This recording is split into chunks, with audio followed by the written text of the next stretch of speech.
Mhm. 2 Corinthians 4:8. Alright. 2 Corinthians 4:8. Ang sabi po dito, we are hard-pressed on every side, but not crushed. Perplexed, but not despair. Ito po mga words na ito ay galing mismo sa mga disciples ng ating Panginoong Yesus, especially kay Apostle Paul, nung sila po ay nasa gitna ng persecution. Kitang-kita po natin dito nang sabi, we are hard-pressed or troubled. Sabi niya, we are troubled on every side, pero hindi kami nawasak. We are perplexed, but we are not despair. Okay? Sino sa inyo nakakaranas minsan ng mga pagkakataon sa buhay nyo na parang pakiramdam nyo nako-corner kayo, pakiramdam nyo nape-pressure kayo, na-overwhelm kayo, at pakiramdam nyo talagang parang sinusubok ng Lord ang inyong mga pananampalataya. Alam nyo po, hindi tayo nag-iisa. We are in good company kasi shortly after the resurrection of our Lord Jesus Christ, thousands of people have become a believer of the resurrection of Jesus Christ. Meaning marami pong naging Kristiyano nung panahon na ang ating Panginoong Hesus ay nabuhay na maguli. At dahil dumadami ang mga taong nakakakilala sa Panginoon, literal na libo-libo ang mga taong kumikilala sa Kanya, hindi po pwedeng hindi ito mapansin ng mga Jewish leaders, especially yung mga spiritual leaders like Sadducees and Pharisees. Kaya nga ang ginawa ng mga Sadducees and Pharisees na ito, kasapagkat sad nga sila, Sadducee, malulungkot sila sa nangyaring ito, inaresto nila ang ilan sa mga nangunguna para sa pagpapalaganap ng salita ng ating Panginoon. Kaya mapalad pa rin tayo, walang umaaresto sa atin every time na ipipreach natin ang gospel, ano? At alam nyo, pag inaaresto sila nitong mga Jewish leaders, ng mga religious folks, winawarningan sila not to speak anymore about the name of Jesus Christ. Kumbaga, sila bilang mga nakasaksi, no, ng muling pagkabuhay ng ating Panginoong Hesus, they face religious pressure. They face political pressure. No, hindi lang political, religious din. And this early church did not ask for threats, no, na sa kanilang buhay. And yet, sumunod lang naman sila. And yet, sa kabila ng lahat ng kanilang pagsunod, sa kabila ng lahat ng kanilang pag-fulfill, no, sa mandato ng ating Panginoong Hesus na ipalaganap ang kanyang salita sa iba't ibang panig ng daigdig, abay dumaan pa sila sa political pressure at religious pressure. Okay, I keep on saying pleasure, but it should be pressure, no? Na ang early church, no, ang nakakatuwa sa kanila, imbis na ihingi nila sa Panginoon na tanggalin ng Lord yung pressure, tanggalin yung persecution, alam mo nakakatuwa, because of their boldness, they did not ask for the threats to be removed. That despite of this opposition, kahit na matindi ang kanilang pinagdadaanan, ang church nagpatuloy pa rin sa paglago. At kung ano man yung naging dahilan kung bakit sa kabila ng adversity ay patuloy na lumago ang early church, naniniwala ko yung prinsipyong yan kailangan nating matutunan. Kung mapapansin niyo yung verse na binasa natin, they were pressed hard, they were troubled, no? Para silang piniga na parang sponge. And yet, ano sabi ng scripture ulit? But they were not crushed.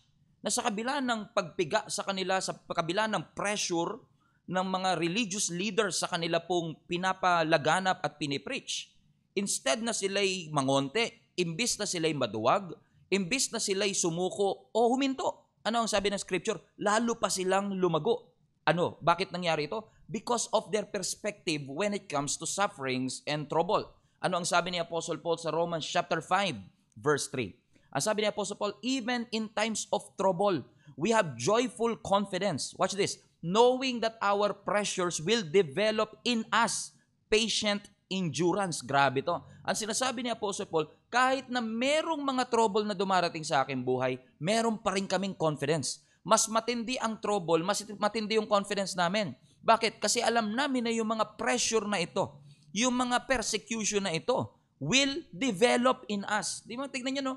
Hindi nila tinignan yung problema, tinignan nila yung magiging bunga nito sa kanilang pananampalataya, na ang sabi nila, makakapagbigay ito ng patient endurance. And watch this, verse 4.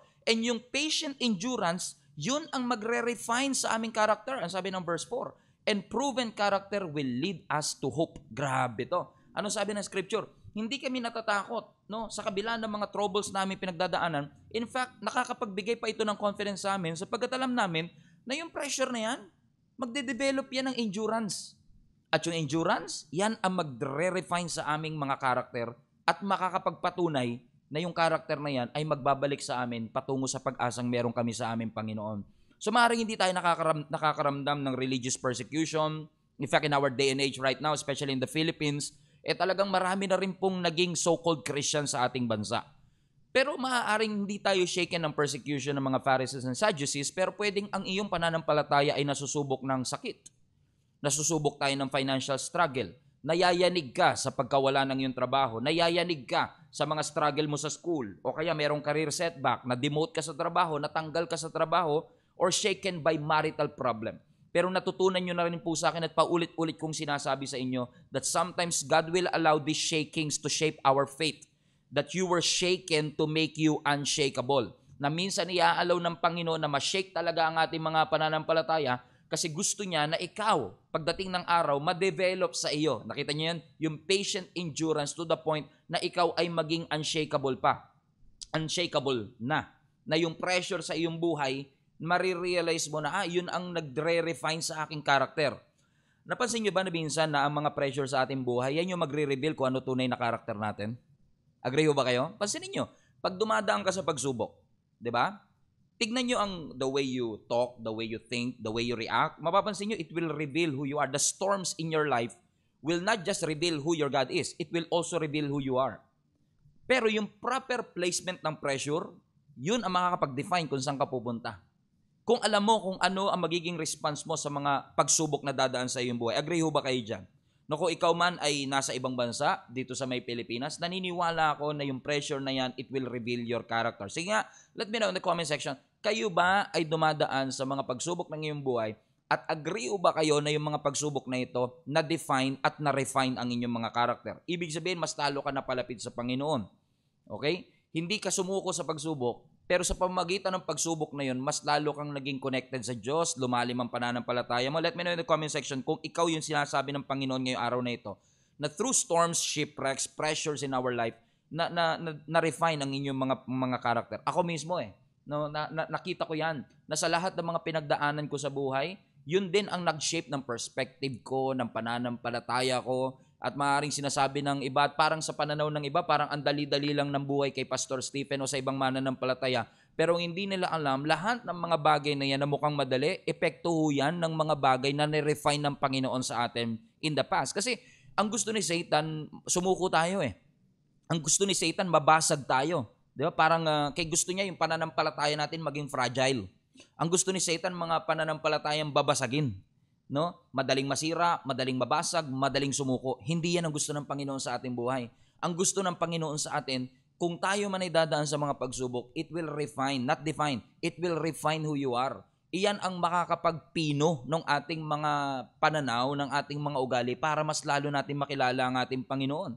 At tinatawag ko nga, naalala nyo, meron akong preaching before called anti-fragile faith. No? Ang tawag po natin dyan sa pananampalataya na yan o sa skill na yan, na kahit may pagsubok na dumarating sa iyong buhay, hindi ka sumusuko, lalo ka pang lumalakas, ang tawag po dyan ay anti-fragility. No? Ano ang anti-fragility? Nilagay ko po yan ngayon dito para makita ninyo. Ano ang anti-fragility? Ang anti-fragility is the ability to benefit from stress, chaos, and adversity. Tingnan nyo ito, no? Yung stress na iniiwasan natin, yung chaos na iniiwasan natin, or adversity na tinatakasan natin, sa mga taong may anti-fragility na na-develop ang Panginoon, mas lalo silang nagbe-benefit pag may stress.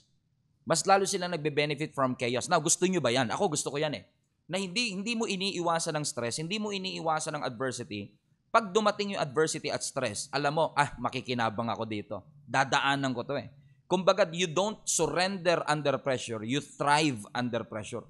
Mas lalo kang nag-grow, mas lalo kang lumalakas, mas lalo kang tumatatag sa iyong pananampalataya. At tama po ba mga kapatid? O sabi nga ni Alejandro, yes po, humaharap ako from trials and difficulty. Lahat tayo dadaan Whether meron ka man Diyos o wala, lahat tayo dadaan dyan. Pero gusto nyo bang magkaroon ng abilidad na anti-fragility kung saan nagbe-benefit ka sa stress, nagbe-benefit ka sa chaos, nagtatrive ka under pressure. Kumbaga yung trial sa iyong buhay, nagiging opportunity for growth. Hindi siya setback, set up siya. So kapag may pagsubok, hindi ka nag-i-stagnate, hindi ka humihinto, natututo ka, nag-a-adjust ka, lumalalim ka kapag may challenges. Yun yung anti-fragility. Kumbaga pag dumaan ka sa stress, hindi ka nai-stressed. Pag na-trouble ka, hindi ka nato-troubled. Kumbaga kung may trouble, dinadaanan mo siya pero lalo kang lumalakas. lalo kang tumatatag, lalo kang lumalalim sa iyong mga pananampalataya. Kumbaga, natatransform mo yung setback, nagiging lakas mo palalo. And against all odds, you grow and you thrive. Against all odds, you break through barriers. Kahit may mga hadlang, lalo ka pang tumitindi. May mga biblical example ba ng mga anti-fragile na mga tao? Si Job. Di ba? Despite of everything that he went through, mas lalo siyang tumatag, mas lalo siyang lumakas. Obviously, hindi madali yung kanyang pinagdaanan. Biruin mo, 10 anak niya namatay in one day. Health and wealth na apektuhan sa kanyang buhay.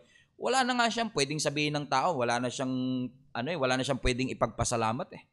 Pero against all odds, 'di ba? He grew, he thrived, he broke through barriers. Si Joseph, 'di ba? Pinangakuan ng Panginoon sa isang panaginip na siya ay ilalagay as a person of influence. Pero anong nangyari kay Joseph sa Genesis, 'di ba? Nakainggitan ng kanyang mga kapatid, binenta ng kanyang mga kapatid, 'di ba? Pinagpasapasahan ng iba't ibang mga hari, 'di ba? Pero ano nangyari? Despite of all of that, ano ang sabi ng scripture? Dinala siya, ginamit ng Lord. At ano nangyari?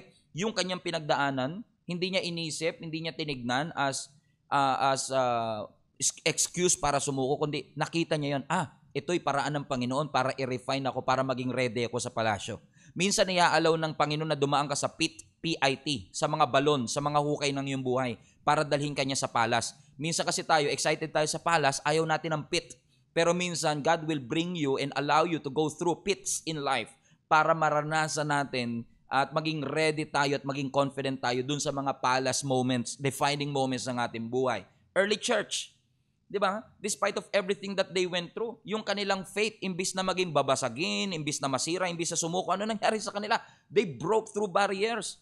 Di ba? Hanggang ngayon, nakaabot sa atin yung kanilang pananampalataya, yung kanilang naranasan, yung kanilang testimony na kung sumuko sila, mararanasan po ba natin yun? Hindi. Kasi yung mga trouble sa ating buhay, yun ang nakapagpa-develop sa atin. Amen?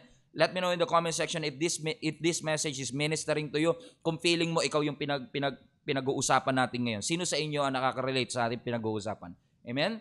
Gusto ng Lord, babasagin tayo, matampuhin. Gusto ng Lord, mareklamo tayo. Gusto ng Panginoon, sumusuko tayo. Gusto ng Panginoon, pero alam niyo, ang gusto ng Panginoon sa bawat isa sa atin, amen, nagtatrive tayo under pressure. Amen? Bakit? Gusto ng Lord, tayo ay magkaroon ng anti-fragile faith. Everybody put that in the chat. Anti-fragile o anti-fragile. Amen? So, ano yung tatlong stages, no? Para makita natin saan tayo sa tatlong ito, no? Tayo ba ay merong fragile faith o anti-fragile faith? Una, tignan natin yung fragile. Ang pananampalataya mo ba fragile? Okay? Ibig sabihin ng fragile parang babasagin. Anong ibig sabihin ng fragile? Pag ang faith mo fragile, you break under pressure.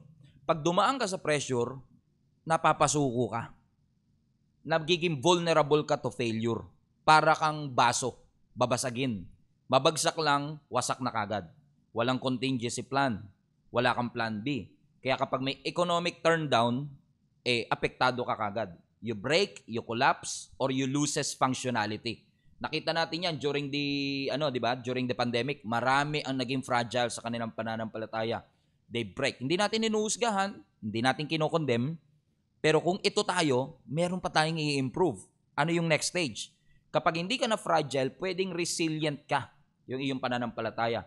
So kung yung fragile, they break under pressure, yung resilient, they endure under pressure. Ibig sabihin, napagtitiisan naman nila. Meron silang abilidad na makarecover. Ibig sabihin, natapos yung bagyo, buhay pa naman. Okay? Natapos yung pagsubok, nakatayo pa naman, pero hindi rin nag-improve. Nakasurvive, pero hindi nag-improve. Parang bola. Pag yung bola, nilagay mo sa sahig, magbabounce back. Pero hindi magbabago yung bola. Bola pa rin siya. Gets nyo? Maraming Christian ganyan.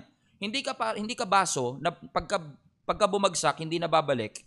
Pero para kang bola, bumalik, pero walang nangyari. So, ang tawag doon, resilience. No, napagtiisan yung struggle sa finances, marital issue, relationship sa co-workers, relationship sa family, financial loss of a job, no? O naka-survive naman, pero parang walang nangyari, walang improvement. Pero alam mo ang desire natin, hindi fragile, hindi resilient, ano yung pangatlo? Anti-fragile o anti-fragile. Ano ang anti-fragile? They don't break under pressure, they don't endure under pressure, they grow under pressure. Ibig sabihin, ang mga anti-fragile na mga tao, when exposed to stress, they grow. Kapag na-expose sa challenges, lalong lumalago. Pag na-expose sa adversity, mas lalong tumitindi. Ano ang trait nila? Kasi nakikita nila that every adversity, every challenge, every stress, every trial, opportunity for growth. For example, muscle, no? Yung muscle, mas lalong nahihirapan, mas lalong lumalaki. Ganyan ang anti-fragile. Hindi siya babasaging baso, hindi siya bola, muscle siya. Alam niyo ang muscle, kapag halimbawa, nag-weights, sa mga nag-weights at nag-gym dyan, pag nag-weights ka, nawawasak yan eh. No, nawawasak yung mga tissues natin. Pero pag nawasak yung tissue na yan, pag natulog ka, magre-recover yun eh. Pero pag nag-recover yun, mas matatag na. Oo, ganun yung anti-fragile, no? Dumaan sa pagsubok, pero nung dumaan sa pagsubok, hindi lang siya parang bola na walang nangyari. May muscle.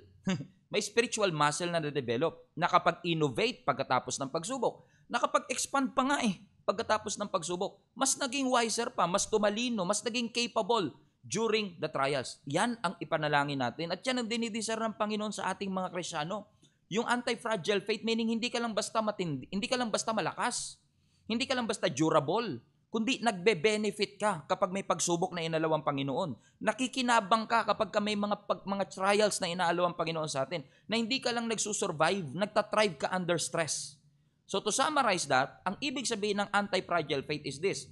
Ang anti-fragile faith is not a faith that endures, but a faith that grows stronger and more resilient because of adversity. Palapakan natin ang Panginoon dyan. Palapak emoji nga sa lahat ng gustong magkaroon ng anti-fragile faith. Biruin mo, yung anti-fragile faith pala, hindi yan yung pananampalataya mo na para lang makasurvive, makapagtiis. Akala kasi natin, ang buhay natin parang survival lang, basta makapagtiis lang. Hindi naman sinabi ng Bible na gusto niya lang magtiis tayo. Although kasama ang pagtitiis, don't get me wrong. Walang Kristiyanong hindi nagtiis. Walang Kristiyanong hindi nahirapan. Lahat ng Kristiyano nahirapan. Lahat ng Kristiyano nagtitiis. Pero, hindi mo inaalaw na yung mga pinagtitiisan mo makapagpabagsak sa'yo, kundi inaalaw mo yun ang nakakapagpalakas sa'yo. Yun ang nagbibigay ng resilience sa'yo because of that adversity. Hindi ka nagbe-break, hindi ka sumusuko, you get better from that trouble. Hallelujah. Amen? We get better. Amen? And stay tuned ha, kasi tuturuan tayo ng Panginoon ngayong gabing ito in just a few moments. Paano tayo mamumuhay ng anti-fragile faith? Kasi hindi ko lang naman sasabihin sa inyo, magkaroon ka ng anti-fragile faith, pero hindi tayo tuturuan ng Lord kung paano. Bibigyan ko kayo ng tip mamaya kung paano tayo magiging anti-fragile faith. Base na rin sa aking experience. Pero tignan nyo ang mga example natin sa Biblia. Sino yung mga taong merong anti-fragile faith? For example, si Gideon. Di ba si Gideon, pinili siya ng Panginoon to defeat the Amalekites. Pero siya mismo nakapagsabi, di ba? Lord, mahina ako. I'm the weakest in my clan. Our family is the weakest in our clan. And I'm the weakest in my family. Kumbaga parang kung susumahin mo yung sinabi ni Gideon, I'm the weakest of them all. Ako ang pinakamahina sa lahat. Amen? Pero under pressure. Biruin mo ba naman? Pumili siya ng 32,000 soldier. Sabi ng Lord, gawin mong 10,000 lang. Lord, kalaban namin libo-libo rin. Mabuti na yung sigurado. Di ba ganun tayo minsan? Pero ano nangyari? Hindi, sabi ng Lord, marami pa rin yung 10,000. Binawasan. To cut the long story short, ilan na lang? 300. 300 soldier against thousands of soldier. What a pressure it must have been para kay Gideon to lead hundreds of soldier against thousands. Literally tens of thousands of soldier. And yet, ano sabi ng scripture? After all that pressure, it revealed the mighty valor inside of him. Na talagang totoo pala yung sinabi ng angel, Gideon, you're a man of valor. Biruin mo, wala pa siya napapatunayan. Nakita na ng Lord yung potential niya. Bakit? After all, hindi naman siya yun eh. Ang importante lang, sumunod ka eh. Nung sumunod siya, kahit yung 300, dahil sa pagsunod niya, minultiply ng Panginoon, yung lahat ng weaknesses nila, pinuna ng ating Panginoon. At nakita natin, even dumaan sa stress, sa challenges and trial, they broke through. Si David, for example, hindi madali na maging hari, 'di ba? Being a king might have been so much pressure para sa isang David, no? But it revealed his competence. Nung nilagay na siya sa posisyon para maging hari, doon na-reveal yung kanyang pagiging magaling na hari, at si David ang kinukonsider even up to this day to be one of the greatest king, no, in history of the nation of Israel. Pero si King Saul na nasa posisyon, 'di 'Di ba? Nung panahon ni Goliath, siya ang pinakamatangkad, pero parang naging diwende siya nung hinarap siya ni Goliath eh. Na-reveal yung pagiging diwende ng kanyang puso. Bakit? Dumaan sa pressure. Si King Saul nung dumaan sa pressure, naging diwende. Pero si David nung dumaan sa pressure, naging malakas. Yan ang gusto ng Panginoon mangyari sa bawat isa sa atin. Na kahit may mga Goliath, may mga storms, may mga walls sa ating buhay, we will push through. No, madalas kong example sa inyo to, malamang narinig nyo na kasi kumalat na yata to sa TikTok eh. 'Di ba lagi ko yung example sa inyo? Ano ang kaibahan ng kandila tsaka ng sunog? 'Di ba? Yung kandila, pag hinipan mo yan, namamatay. Happy birthday to you. Happy birthday to you. Happy birthday, happy birthday, happy birthday to you. 'Di ba? Iba naman, happy birthday to you. You belong to the zoo. O ganyan ha, mali.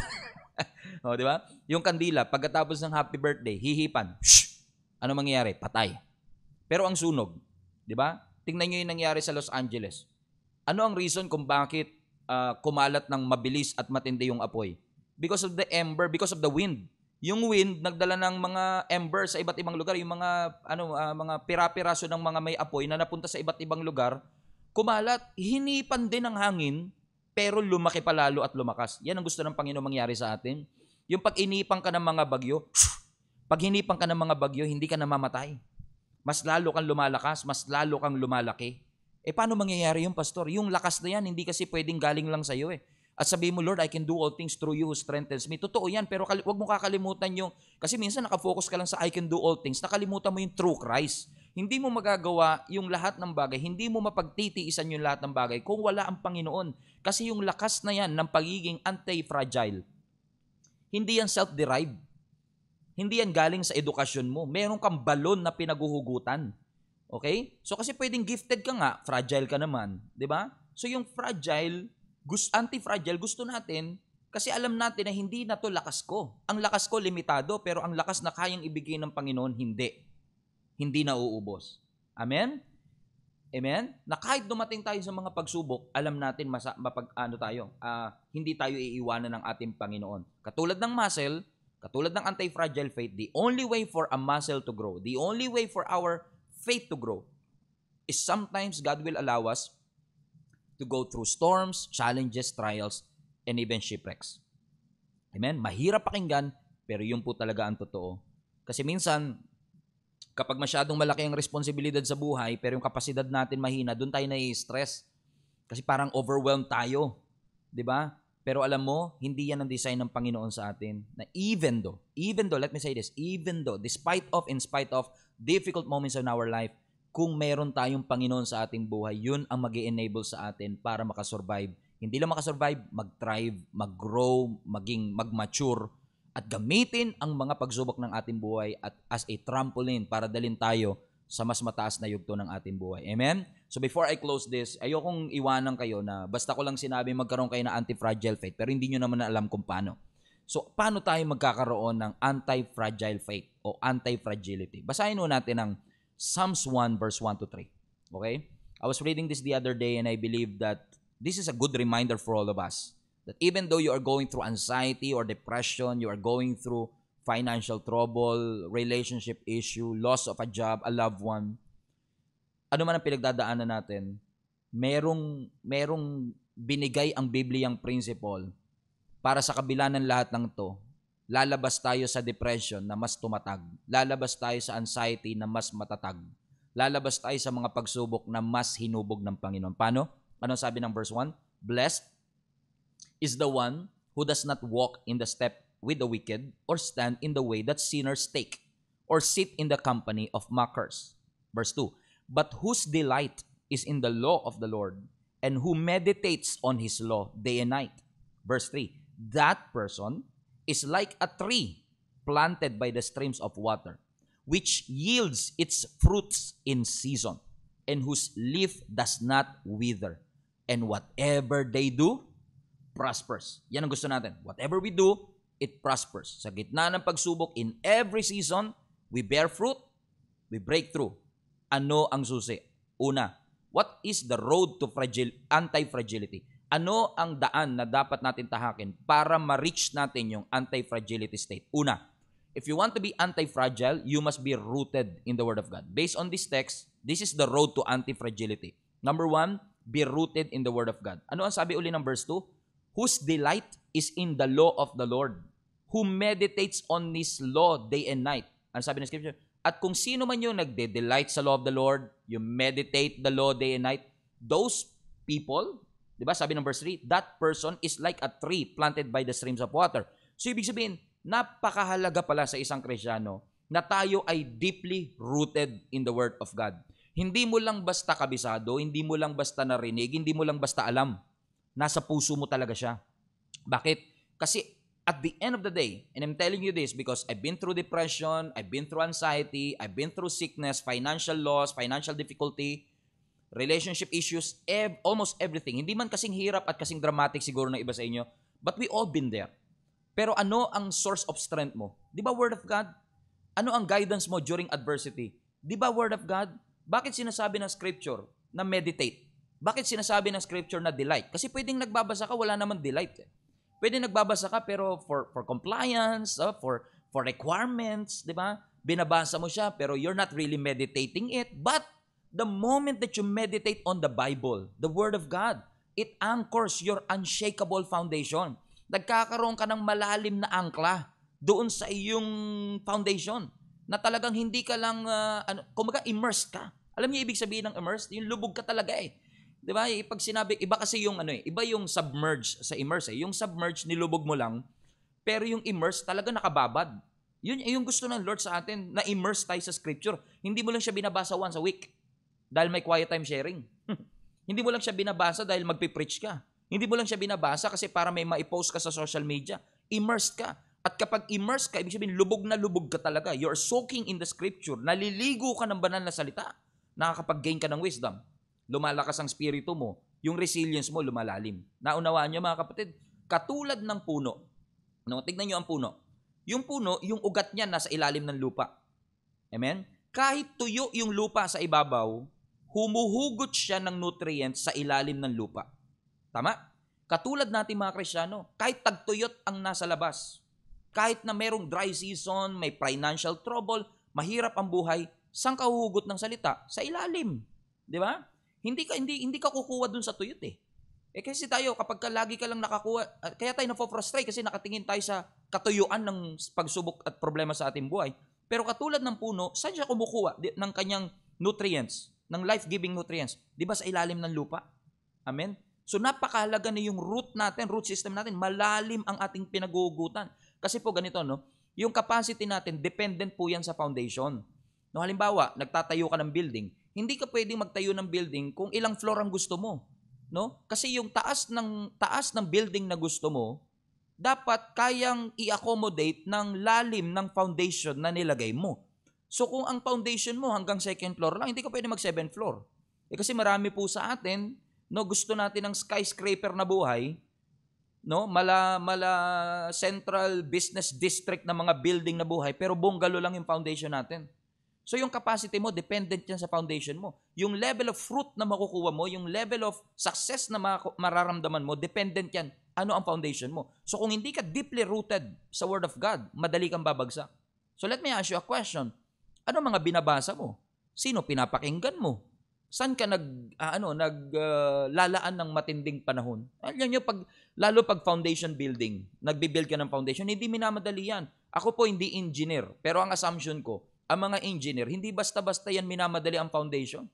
Kaya nga mapapansin nyo, di ba, parang bigla na lang pag dumaan ka sa isang lugar, wala pa dati itong building na to, biglang nagkaroon. Kasi minsan mabilis yung pagbibuild, pero yung foundation matagal. No? Kaya wag na wag nyo mamadaliin ang foundation. Wag nyo mamadaliin na kailangan nyo kagad ng bunga, kailangan nyo kagad ng resulta. Kung may dinedevelop pa ang Panginoon sa inyo sa pamamagitan ng dealing sa mga salita ng Diyos, allow the Lord to move. Hayaan nyo. Kung abutin ng 1 taon, di 1 taon. Kung abutin ng 5 buwan, 5 buwan. Kung abutin ng 5 taon, sige Lord, kung ano po ang gusto nyo. Tulad ng baby. Ang baby, hindi mo pwedeng madaliin yan. Aantayin mo talaga ng 9 months, correct? Hindi naman pwedeng magpalalamove ka lang. Excited na ako sa anak ko, ipapalalamove ko na lang. Kasi yung lalamove, same day delivery. Ay, hindi pwede. Hindi pwedeng shortcut, di ba? Ang spiritual maturity, ganun din. Ang spiritual maturity, it doesn't happen overnight. Let's say, mabasa mo ang Bible in 5 months, cover to cover, kasama maps. Ibig ba sabihin, pag nabasa mo siya in 5 months, pwede ka na po bang maging pastor? Ay, hindi po. Growth is a lifelong process. Maturity is a lifelong process. So let me ask you a question. Either you are part of this community, of this church, or maybe not. But let me ask you a question. Where are you in your growth process? Nasaan ka? Kasi kailangan deeply rooted. Huwag mo madaliin ang training.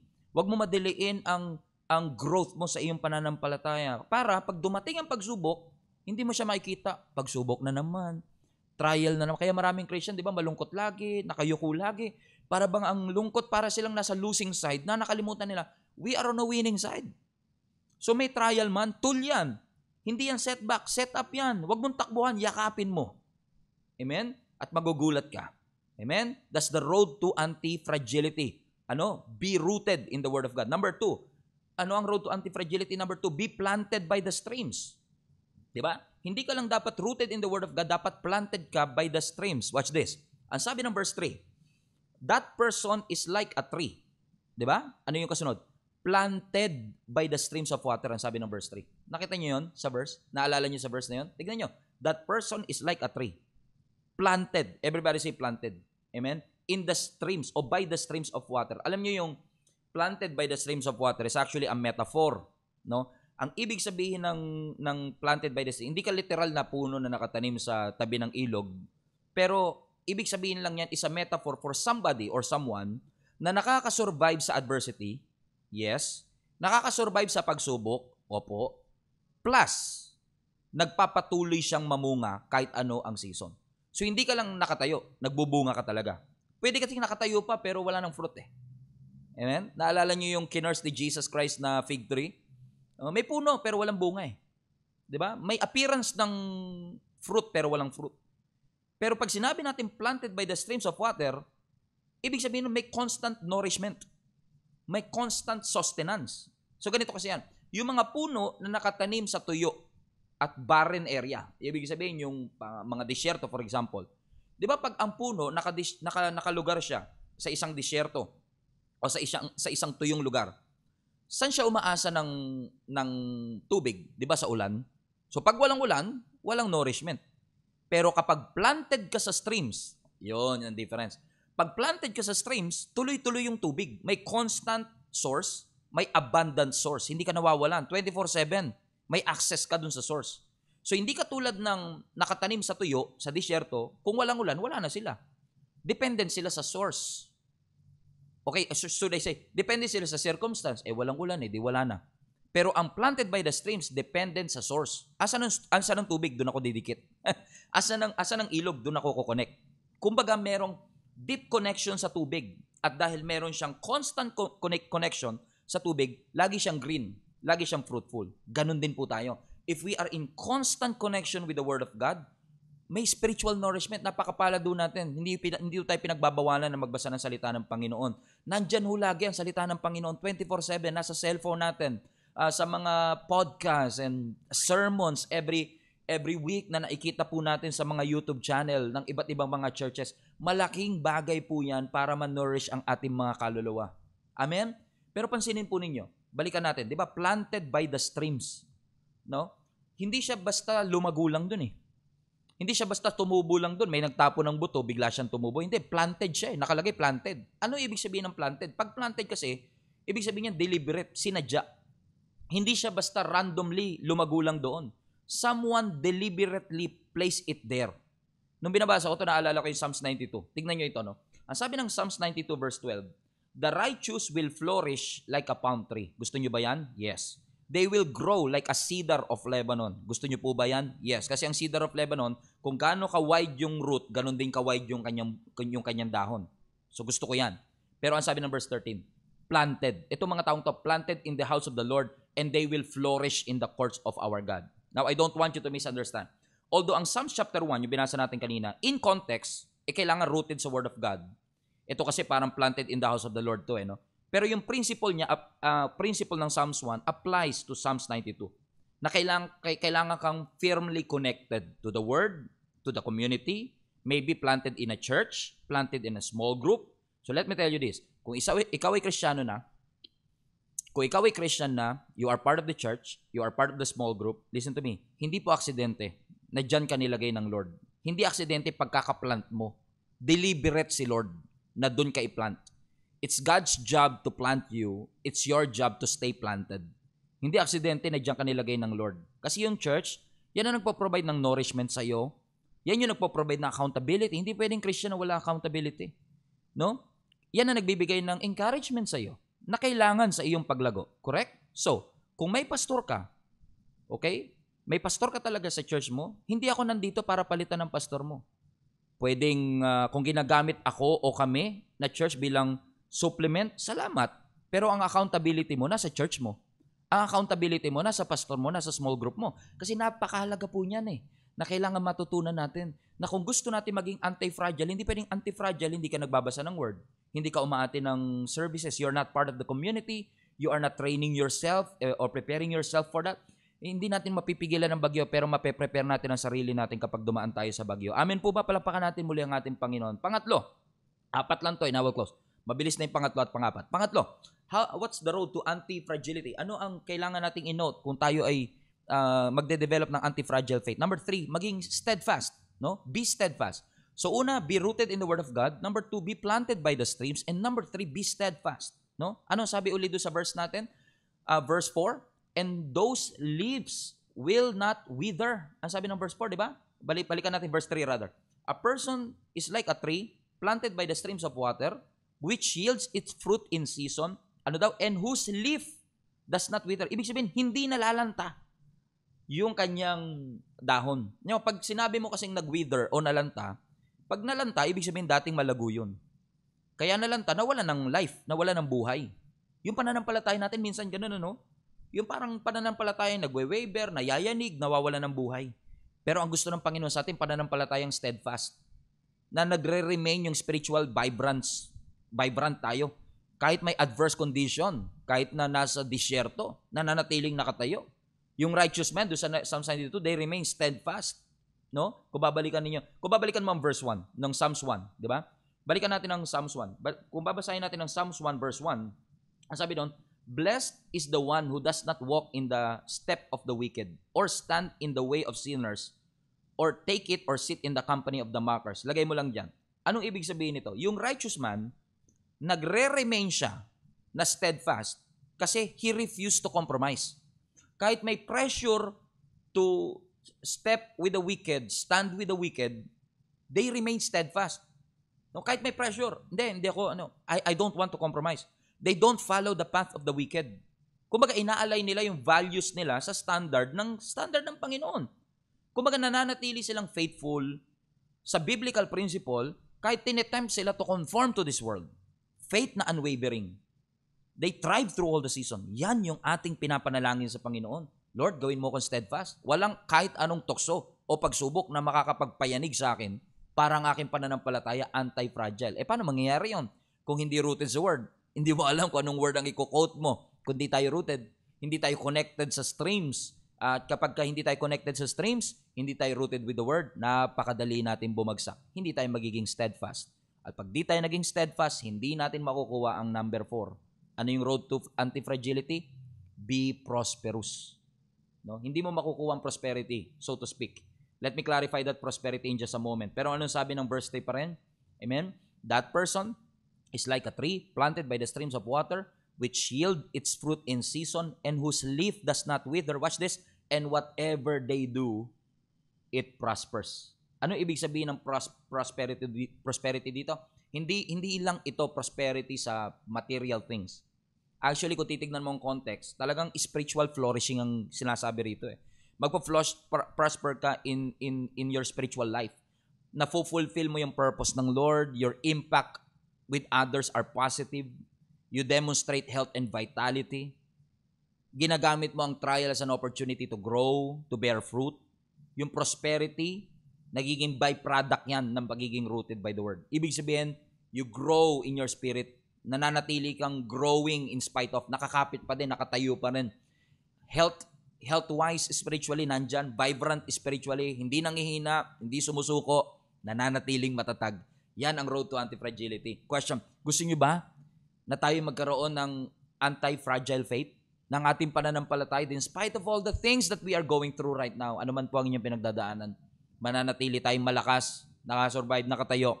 But at the same time, nakikinabang, lumalakas, hindi sumusuko, lalong tumatatag, lalong lumalapit sa Panginoon sa kabila ng mga pagsubok sa ating buhay. Amen? Alam kong lahat tayo gusto natin yan. Pero ano ang susi?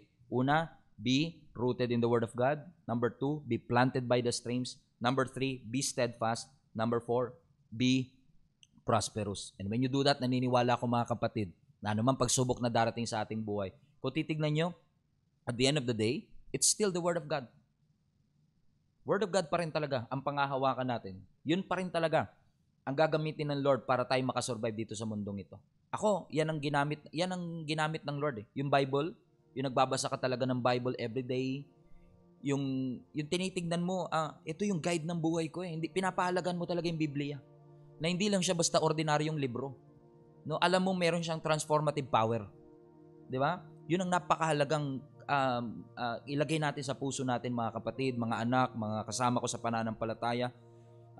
Huwag kayong susuko ano man ang mga pagsubok na dumating sa ating buhay kasi naniniwala ko God is good, He's in control, but He wants us to prosper in our spiritual life. Na hindi lang tayo manipis na Kristiyano kundi matatag, malakas, healthy sa ating pananampalataya. I'm praying for a healthy 2025. Lagay nyo nga sa comment section, I'm going to be healthy in 2025. No? I'm going to be healthy in my spiritual journey. No, mas lalo kong magpapakatatag, lalo kong magsisikap na ako'y mapalapit. I will deepen my relationship with God. I will grow in God's grace. I will grow in His mercy at patuloy ako magpapakalalim sa Panginoon. I hope na pagpala kayong lahat ng ating Panginoon. Amen? I will pray for you in just a few moments regarding this, but don't leave just yet. But again, I want to thank you all for joining our Inspire Tuesdays. It's really an opportunity it's a privilege actually to be able to be with you. No? Kahit po kayo ay nasa iba't ibang panig ng mundo, nagpapasalamat po ako sa inyo. And again, let me know in the comment section where are you streaming from. And again, speaking of being connected to the streams, to the Word of God, kung kayo po ay walang simbahan na dinadaluhan, I personally want to invite all of you to join our online link-up groups. Again, it is only open for those who don't have a church that you belong to. Wala po kayong aktibong simbahang dinadaluhan, pero you've been part of this community for quite some time, or maybe you just came across our channel at di nyo po alam kung paano kayo magsisimula na lumago o bumalik sa pananampalataya ninyo. Join our online link-up groups. Ito po ay may mga activity weekly para po mapatatagan yung pananampalataya. San man po kayong parte ng mundo, basta may internet at nasa earth pa ho kayo, kayo po ay aking inaanyayahan. Pina-space your location kung nasa Philippines kayo. Space your location kung nasa Middle East and Europe po kayo. Okay? AUSNZ kung nasa Australia and New Zealand po kayo. Kung kayo naman po ay nasa Asia, space your location. USCA kung nasa US and Canada po kayo. Let me know in the comment section where are you streaming from, or should I say, kung saan nyo po gustong sumali ng mga link-up group po natin. And expect a message request from any of our staff po para matulungan namin kayong makakonect sa atin pong mga link-up group. At kung nagnanais naman po kayong lumago sa pananampalataya kahit online, naghahanap po kayo ng simbahan na inyong madadaluhan, open po ang aming simbahan. You can always come and visit us and be part of our community. Every Sunday po yan, 9 o'clock, 12 noon, 3 p.m. and 6 p.m. sa 5th floor of Araneta Square Mall, Monumento, Caloocan City. Excited po ako to preach the Word of God po sa darating na Sunday. Klaro na po kagad yung mensahe ng Panginoon na binigay sa akin para sa Sunday. Kahapon pa lang po, and I cannot wait to share to you what God has been placing in my heart kasi I believe this is going to be really, really helpful para po sa atin in living a life that is worthy of that calling that God has for our lives. So marami pong salamat sa inyo. We are going to have the anti-fragile faith. That's what I've been praying for. So today, let me pray for you na magkaroon po tayo ng anti-fragile faith. Gusto nyo po ba yun mga kapatid? Sige nga po, raise hand emoji or itaas po ninyo ang inyong mga kamay. Let me pray for you. As we continue to deepen our relationship with God, I'm praying to the Lord na patuloy niya tayong tulungan na magkaroon ng pananampalataya na lalong lumalakas sa gitna ng mga pagsubok. Panginoon, nagpapasalamat po kami sa pagkakataong binigay niyo po sa amin. Salamat po sa aking mga kapatid na ito sa global family namin who are literally from different parts of the globe. Pinag-isa mo kami sa pamagitan po ng channel na ito to be reminded, O God, of the purpose of the pain, the suffering, the challenges, the stress, the anxiety, even depression the financial loss, the loss of a loved one, sickness, Lord God, na nararanasan po namin. It was not meant to break us. It is meant to shape us. Ang dalangin ko, Panginoon, magkaroon ng hugis ang aming pananampalataya. Hindi kami parang maging baso na madaling mabasag. Hindi kami parang maging bola na bumabalik pero walang natutunan. Kundi maging muscle kami, Panginoon, na lalong dumadaan sa stress, lalong lumalakas, lalong tumitindi. Lord, dalangin ko, yan ang ialaw mo na mangyari sa bawat isa sa amin. That each and every one of us, dalhin mo kami sa aming road to anti-fragility. Na kami, Panginoon, ay rooted malalim sa iyong mga salita. We are planted by the streams of water, Panginoon. Lord, ang dalangin ko, patuloy na gamitin mo, Panginoon, kami para maging steadfast kami sa pamamagitan ng mga pagsubok na ito. And most importantly, maging prosperous, Panginoon, pagkatapos po ng lahat ng mga pagsubok na ito. Dalangin ko na i-bless mo ang aking mga kapatid, kabuhayan nila, trabaho nila, kalusugan nila, mahal nila sa buhay. Ingatan niyo, Panginoon, lagi. At ang dalangin ko, ang bawat isa sa amin, Panginoon, ay patuloy na protektan at ingatan mo sa lahat ng mga pagsubok ng aming buhay. I-bless nyo rin po yung aming pagtitipon every Tuesday na ito, O God. And I hope na nagbibigay po ito ng kalakasan at tulong sa lahat ng mga kapatid namin, Panginoon, na nangangailangan ng lakas.